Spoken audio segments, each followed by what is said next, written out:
এই চিত্র চাঁপাইনবাবগঞ্জের কানসাট আমবাজারের। ভোরের আলো ফুটতেই ক্রেতা বিক্রেতার হাঁকডাক আর দর কষাকষিতে মুখর হয়ে ওঠে বাজার।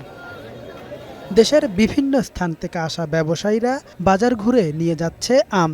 তবে ভরা মৌসুমও আমের প্রত্যাশিত দাম না পেয়ে হতাশ ব্যবসায়ীরা। তারা জানান, গেল বছরের তুলনায় চলতি মৌসুমে প্রতিমণ আম 500 থেকে 700 টাকা কমে বিক্রি হচ্ছে। বর্তমানে প্রতিমণ খিরসাপাতা আম বিক্রি হচ্ছে 3000 থেকে 3500 টাকায়। এছাড়া ল্যাংড়া, আম্রপালি সহ অন্যান্য জাতের আম 1500 থেকে 2000 টাকা।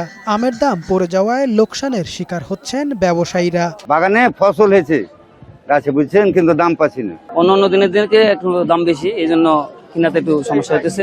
ঢাকায় তো ওগুলা কিনতে গেলে 100 টাকা কেজি কিনতে হয়, 90 টাকা কেজি কিনতে হয়, এখানে একটু কম। অনেক ব্যবসায়ী অভিযোগ করেন, সরকারের দেয়া নির্দেশনা অনুযায়ী আম বিক্রি হচ্ছে না বাজারে।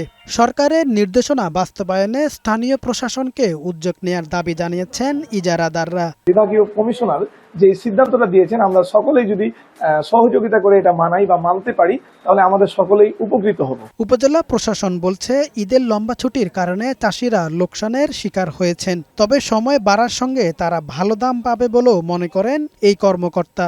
আমরা আশা করছি যতদিন যাবে আমের দাম বাড়বে এবং চাষিরা তারা আরো বেশি মুনাফা অর্জন করতে পারবে এখান থেকে। চলতি মৌসুমে জেলার 37,504 হেক্টর জমিতে আমের আবাদ হয়েছে। উৎপাদনের লক্ষ্যমাত্রা নির্ধারণ করা হয়েছে 5 লাখ মেট্রিক টন আম। কামাল উদ্দিন, বৈশাখী সংবাদ।